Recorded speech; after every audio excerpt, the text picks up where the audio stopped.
एक रहस्य जो भारत में आज तक भी रहस्य बना हुआ है और उसको सुलझाने की बजाय लोग उसकी भक्ति में लीन होते जा रहे हैं। भारत में मुसलमान ही अंधभक्त नहीं है, हिंदू ही अंधभक्त नहीं है, ईसाई या सिख अंधभक्त नहीं है, भारत में बुद्धिस्ट भी अंधभक्त होता जा रहा है। भारत का वो बुद्धिस्ट समाज जो बुद्धि के बल से चलता था, जो चलता था तर्कों के बल से, जो चलता था यथार्थ के बल से, जो हमेशा विज्ञान को अपना सहारा मान के चलता था, आज वह बुद्धिस्ट समाज भी पाखंड और अंधविश्वास की ओर बढ़ता जा रहा है। उसने भी कोई कमी नहीं छोड़ी।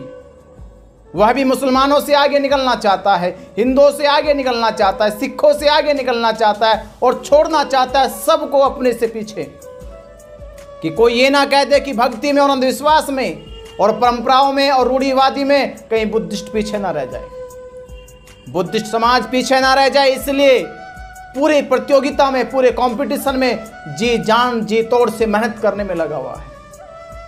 जैसे परंपराएं मुसलमानों में, हिंदुओं में कुरान की और गीता की है, हमने भी परंपराएं बुद्ध के द्वारा बताए गए शब्दों की बना ली और उनका अर्थ आज तक नहीं जान पाए, उनका मतलब आज तक नहीं समझ पाए। पीढ़ी दर पीढ़ी, रट्टे पे रट्टा, परंपरा पे परंपरा चलाई जा रही है। जरा सा भी ख्याल नहीं है, विद्वानों को ख्याल नहीं रहा, पढ़े लिखे लोगों को ख्याल नहीं रहा, समझदार लोगों को ख्याल नहीं रहा कि एक पल ठहर के रुक कर शांत स्वभाव से, मन से, चिंतन से एक बार समझ तो लेता। मैं बात किसकी कर रहा हूं आप समझ रहे होंगे। मैं बात कर रहा हूं बुद्धिज्म के अंदर जो 3 शब्द बुद्ध ने बोले, वो ऐसे महान 3 शब्द जिसने पूरी दुनिया में क्रांति को खड़ी कर दिया। पर वो 3 क्रांति के शब्द कैसे भारत के अंदर, भारत के लोगों ने उनके मतलब को, उनके अर्थ को मिट्टी में मिला दिया। मैं बात कर रहा हूं बुद्धं शरणं गच्छामि, धम्मं शरणं गच्छामि, संघं शरणं गच्छामि की।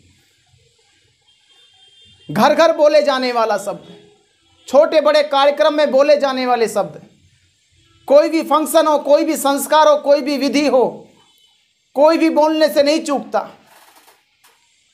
बौद्ध भिक्षुओं से लेकर, आचार्यों से लेकर, धम्माचार्यों से लेकर, घर उपासकों से ले तक सभी लोग लगे पड़े हैं बुद्धं शरणं गच्छामि, धम्मं शरणं गच्छामि, संघं शरणं गच्छामि, पर किसी को आज तक इसका मतलब अर्थ समझ में नहीं आ रहा।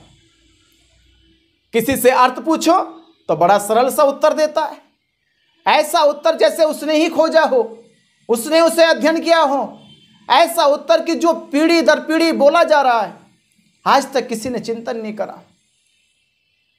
कोई भी पूछ ले आपसे बुद्धं शरणं गच्छामि का क्या मतलब है, बड़े आसान शब्दों में कह देते हो, मैं बुद्ध की शरण में जाता हूं, मैं ज्ञान की शरण में जाता हूं, मैं बुद्ध द्वारा बताए गए उच्चतम ज्ञान की शरण में जाता हूं, यहां तक कि यह कह सकते हैं कि मैं अपनी बुद्धि की शरण में जाता हूं। इतना सा उत्तर है इसका।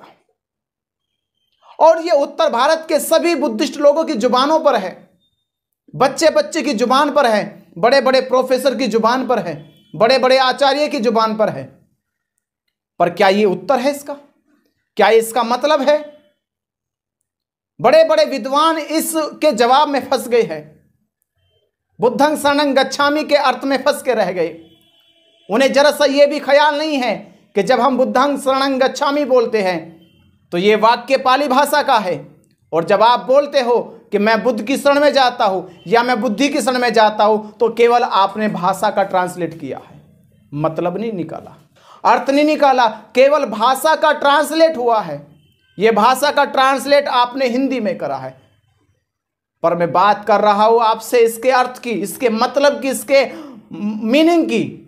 क्या आपने कभी ख्याल करा कि हमने समाज के अंदर वो ऐसा शब्द जिससे पूरी दुनिया में क्रांति आ गई, वो ऐसा शब्द जिसने सिद्धार्थ को बुद्ध का ज्ञान करा दिया, क्या वो शब्द इतना सरल हो सकता है? और लोग कितनी आसानी से बुद्धं शरणं गच्छामि बोलकर पंचंग प्रणाम करते हैं और बुद्ध की मूर्ति के सामने नतमस्तक होकर वो समझ जाते हैं कि मैं बुद्ध की शरण में चला गया। कितना बड़ा पाखंड, कितना बड़ा अंधविश्वास कि उसने कैसे मान लिया कि वो बुद्ध की शरण में चला गया, जबकि बुद्ध ने ये रास्ता बुद्धि का नहीं बताया। क्योंकि स्वयं जब बुद्ध बने थे वो भी बोलते थे बुद्धं शरणं गच्छामि, धम्मं शरणं गच्छामि, संघं शरणं गच्छामि। मुझे लगता है कि मैं बुद्ध की शरण यानी जो सिद्धार्थ के रूप में बुद्ध बने मैं उनकी शरण में जाता हूँ, पर हमें ख्याल होना चाहिए कि हमसे भी पहले जब सिद्धार्थ बुद्ध बने और बुद्ध बनने के बाद भी उन्होंने भी बोला था बुद्धं शरणं गच्छामि, वो भी कहते थे मैं बुद्ध की शरण चला। पर वो शरण जाने का तरीका क्या था, कौन सा वो मार्ग था, कौन सा वो विधि थी जिस विधि से सिद्धार्थ चलकर बुद्ध के मार्ग पे चला गया, वो आज तक विधि भारत में हम लोग समाज को समझा नहीं पा रहे और पाखंड के साथ चले जा रहे। मैं आज आपको वो विधि बता रहा हूं जिस विधि के अब तक रहस्य बना हुआ, जिसका अब तक पर्दा नहीं उठा है, मैं वो पर्दा उठाने की कोशिश कर रहा हूं। बुद्ध ने कहा है बुद्धं शरणं गच्छामि, ये किसी मूर्ति का मोहताज नहीं है, किसी मंत्र का मोहताज नहीं है, किसी भी शिक्षक का मोहताज नहीं है। ये तो बहुत ऊंची कोटि है, ये तो बहुत ऊंची परिधि है। अगर उस परिधि पे आप चल गए तो आप बुद्ध के केंद्र तक पहुंच जाएंगे। परिधि को पकड़ना है और केंद्र तक उतर जाना है, यही बुद्धत्व है। और उस परिधि का नाम है जिसका 4 अंगों में बुद्ध ने उसको समझाने की कोशिश करी, 4 भागों में उसे विभाजित करा है। वो 4 भाग अगर आपकी समझ में आ जाए तो वास्तव में आप बुद्ध की वास्तविक शरण में चले जाओगे, असली बुद्ध की शरण में चले जाओगे और दुनिया में फैले नकली बुद्ध से बच जाओगे। और असली बुद्ध का रास्ता क्या है, बुद्ध ने बताते हैं कि पहली बुद्ध की शरण जाने का रास्ता है कायानुपस्सना, फिजिकल मेडिटेशन। जब मनुष्य एकाग्रचित होकर सांस पे ध्यान लगाते हुए, सांस पे नियंत्रण प्राप्त करते हुए सांस को अपने स्वभाव से जोड़ लेता है और अपने स्वभाव में जुड़ जाता है और मनुष्य सिर के लेके ऊपरी अंग से और पैर के अंगूठे तक शरीर के अंग प्रति अंग सजग हो जाता है, जागरूक हो जाता है, शरीर को अपने नियंत्रण में ले लेता है, शरीर की सभी कर्म इंद्रियों को अपने नियंत्रण से बांध लेता है। ऐसा संयमित पुरुष जो अपनी काया पे मास्टर हो जाता है, अपनी काया का मॉनिटर हो जाता है, बुद्ध उसे कहते हैं कि यह बुद्ध की शरण में जाएगा। इसका पहला लक्षण है, जो बुद्ध की शरण बढ़ रहा है, बुद्ध की शरण में जा रहा है, उसका पहला लक्षण है जो अपनी कायानुपस्सना में परिपक्व हो जाता है, जो अपनी काया का मालिक बन जाता है, जो अपनी काया का स्वामी हो जाता है, उसकी काया उसके नियंत्रण में कार्य करती है, वह बुद्ध का पहला लक्षण है। बुद्ध दूसरी बात पे में बताते हैं, अगर हम वेदनानुपस्सना में जब हम वेदना को समझते हैं, कैसी वेदना, दुख की वेदना, सुख की वेदना, ना सुख की ना दुख की वेदना, बुद्ध अपने इस दूसरे सूत्र में कहते हैं कि मनुष्य सिर से लेकर पैर के अंगूठे तक वेदनाओं के काल को समझता है, वेदनाओं के चक्र को समझता है कि वेदना कैसे दौड़ रही है मेरे शरीर में, कैसे वेदना मेरे मन को विचलित कर देती है, मेरी काया को विचलित कर देती है। वेदना जब मेरे मन में उठती है और वेदना का वो स्रोत मेरे शरीर के अंग अंग में जाता है तो मेरे शरीर को वो विचलित कर देता है। वह वेदना वो कामुक उठती है, वो विभव हो जाती है, भव हो जाती है। जब काम वेदना, भव वेदना, विभव वेदनाएं मेरे शरीर में दौड़ती है तो मनुष्य के जीवन के कर्मों को वो कहीं ना कहीं ठेस पहुंचाने का काम करती है। तो बुद्ध कहते हैं जो मनुष्य कायानुपस्सना के बाद अपनी वेदनानुपस्सना पे नियंत्रण पा लेता है, वेदना उसके नियंत्रण में आ जाती है और वह वैसी वेदना करता है कि ना तो दुख रहता है, ना सुख रहता है, ना दुख ना सुख रहता है, तीनों वेदनाओं से वेदना मुक्त हो जाता है और उसका जीवन स्वभाव में चला जाता है। फिर वह मनुष्य ना तो किसी के प्रभाव में जीता है, ना किसी के भाव में जीता है, वह मनुष्य अपने स्वभाव में जीता है। जब मनुष्य अपने स्वभाव में जीना शुरू करता है, उसमें बुद्ध का दूसरा लक्षण आ जाता है कि बुद्ध के रास्ते पे चल रहा है। तीसरे सूत्र में बुद्ध बताते हैं, बुद्ध कहते हैं कायानुपस्सना, वेदनानुपस्सना, और तीसरे में कहते हैं चित्तानुपस्सना। चित्तानुपस्सना माइंडफुलनेस मेडिटेशन। बुद्ध ने फरमाया इसमें कि हमारी जो वेदना है, जो वेदना उठ के काया तक पहुंचती है और काया को कर्म करने पे विवश कर देती है, तो ये कर्म की वेदना सबसे पहले कहाँ उठती है? तो ये कर्म की वेदना उठती है आपके चित्त में, आपके मन में। ये जो मन है आपका, यही मन ने संस्कार पैदा करा है और संस्कारों के द्वारा ही वेदना पैदा होती है। अगर आपके मन में, आपके चित्त में संस्कार नहीं होगा अच्छा बुरे का, अच्छे बुरे का ख्याल नहीं होगा, या किसी विषय वस्तु के प्रति उसमें संस्कार नहीं किया जाएगा, तो वेदना कैसे उठेगी। आपके चित्त में जो पीढ़ी दर पीढ़ी संसार का जो संस्कार समाया हुआ है, वो संस्कार आपको अपने चित्त से मुक्त करना है। इसलिए बुद्ध ने कहा है कि सभी संस्कार अनित्य है।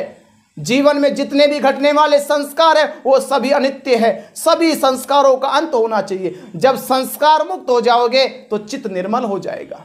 ये जब चित्त निर्मल होता है और चित्त पे कोई भी संस्कार नहीं रहता, कोई विचार नहीं रहता, कोई विकार नहीं रहता, चित्त पूरी तरह से निर्मल अवस्था में पहुंच जाता है। निर्मल अवस्था चित्त वाला मनुष्य ही बुद्ध की शरण पे चलता है। तो ध्यान देना, जो मनुष्य काया से निर्मल होता है, वेदना से निर्मल होता है, चित्त से निर्मल होता है, वही मनुष्य बुद्ध की शरण में जा रहा है। ये तीन अवस्थाएं बुद्ध ने बुद्ध के शरण में जाने की बताई। और अंतिम चौथी शरण बताई बुद्ध ने, धम्म अनुपसना, विजडम मेडिटेशन। ये चौथी विपसना जो आपको संसार में फैली जितने भी नकारात्मक सकारात्मक ऊर्जाएं, संसार जब से चला है, ये ऊर्जाएं जब से बनी है, जब से जनरेट हुई है, चाहे वह ऊर्जा मनुष्य की हो, चाहे ऊर्जा पशु की हो, चाहे ऊर्जा पक्षी की हो, चाहे पृथ्वी जगत में फैली किसी की भी ऊर्जा हो, जिस ऊर्जा से जीव की गति हो रही है, जीव की प्रगति हो रही है, वह गति प्रगति चाहे नकारात्मक हो चाहे सकारात्मक हो, उन दोनों अवस्थाओं को जब धम्म अनुपसना में जान लेते हैं और संसार के केंद्र बिंदु पे पहुंच जाते हैं, वो ऐसा केंद्र बिंदु जहां आपका जीवन अल्टरनेट होता है, ऑटो मोड पे चला जाता है, नैसर्गिक हो जाता है, नेचुरल हो जाता है, तब मनुष्य का बंधन संसार से छूटता है और प्रकृति से जुड़ जाता है। तो इन चार माध्यम से ही, चार सूत्रों से ही बुद्ध ने बुद्ध की शरण जाने का मार्ग बताया।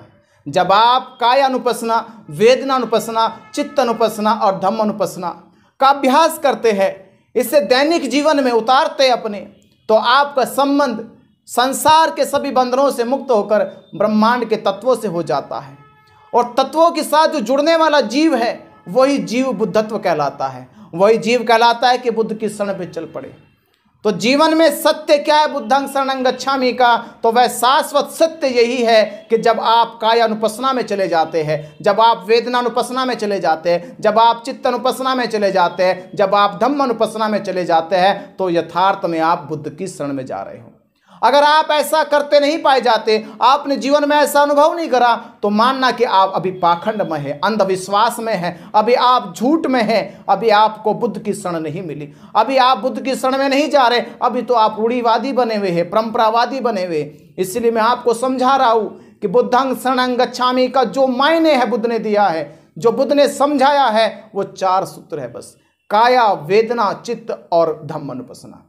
तभी जाकर आप बुद्ध की शरण में जा सकते हैं। उसी प्रकार धम्म का भी है, उसी प्रकार संघ का भी है। अगले भाग में हम लोग धम्म और संघ की बात करेंगे। तो आप अगर समझ गए हैं तो इस पाखंड से मुक्त हो जाओ। बुद्ध की शरण जाने का मैंने रास्ता बताया कि बुद्ध ने जो हमें रास्ता दिया है, जो मंजिल दी है, वो इन चार अंगों से दी है, चार इन पिलर पे दी है। इन चार पिलर पे चलकर ही हम अपने जीवन को महान और सशक्त बना सकते हैं, समृद्ध बना सकते हैं, और मनुष्य जीवन इन संस्कारों से मुक्त होकर ज्ञान के जीवन में चला जाएगा। सभी का मंगल हो, सभी का कल्याण हो।